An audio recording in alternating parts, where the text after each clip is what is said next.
क्या नाजरेत से भी कोई अच्छी चीज आ सकती है?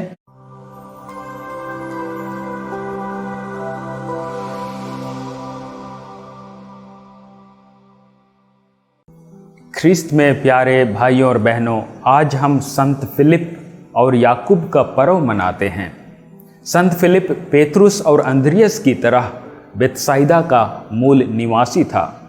संत योहन के सुसमाचार के अनुसार यीशु द्वारा बुलाए जाने के बाद फिलिप नथनाएल से मिलते हैं और उनसे कहते हैं, मूसा ने संहिता में और नबियों ने जिनके विषय में लिखा है वही हमें मिल गया है।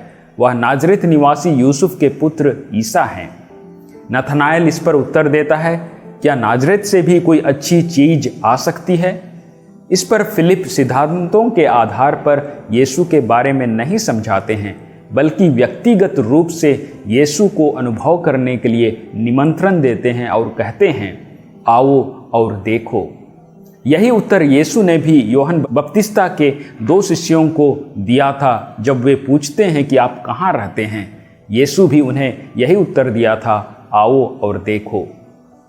संत पापा बेनेडिक्ट 16वें लिखते हैं कि संत मार्कुस के अनुसार यीशु ने 12 को मुख्य रूप से उनके साथ रहने के लिए चुना, अर्थात उसके जीवन में हिस्सा लेने के लिए, और उससे न केवल उसके व्यवहार की शैली को सीखने के लिए, बल्कि इससे भी बढ़कर यह जानने के लिए कि वास्तव में यीशु कौन है।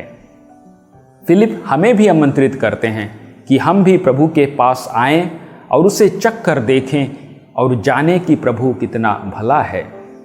दूसरा संत याकूब सुसमाचार में संत याकूब अल्फियुस के पुत्र या छोटे याकूब के रूप में जाना जाता है। याकूब ने प्रारंभिक कलीसिया में यहूदी मूल के ईसाइयों और गैर यहूदी मूल के ईसाइयों के बीच में जो मूसा के संहिता के आधार पर मतभेद और अलगाव था, उन्हें ईसा की शिक्षा के अनुसार उनके बीच में एकता लाने का महत्वपूर्ण भूमिका निभाया। संत याकूब का पत्र हमें एक बहुत ही ठोस एवं व्यवहारिक ईसाई धर्म के बारे में सिखाता है, अर्थात हमारा ख्रिस्तीय विश्वास सबसे ज़्यादा इसी में झलकता है जब हम पड़ोसी के प्रेम में और खासकर गरीबों के प्रति सेवा भाव का जीवन जीते हैं। संत याकूब का जीवन ही इसका जीता जागता एक अच्छा उदाहरण है।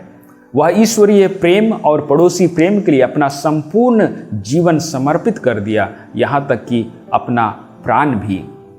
याकूब के मृत्यु के बारे में लिखा गया है कि जब वह 96 वर्ष का था और उसने 30 वर्ष तक पवित्र रीति से कलीसिया की सेवा की थी, जिसके कारण यहूदियों ने उस पर पथराव करना चाहा।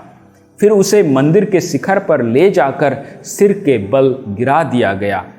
जब वह अधमरा पड़ा था, उसके पैर गिरने से टूटे हुए थे, उसने अपने हाथों को स्वर्ग की ओर उठाता है और अपने शत्रुओं के लिए, उनके उद्धार के लिए ईश्वर से प्रार्थना करता है, ईश्वर इन्हें क्षमा कर, क्योंकि वे नहीं जानते कि वे क्या कर रहे हैं।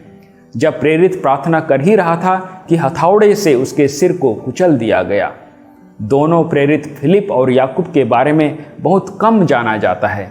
उन्होंने नाम और प्रसिद्धि की तलाश नहीं की, लेकिन प्रभु की महिमा के लिए अपना सब कुछ समर्पित कर दिया। उन्होंने निडर होकर जी उठे हुए मसीह और उनके निस्वार्थ प्रेम का न केवल शब्दों के माध्यम से बल्कि अपने जीवन के द्वारा प्रचार किया।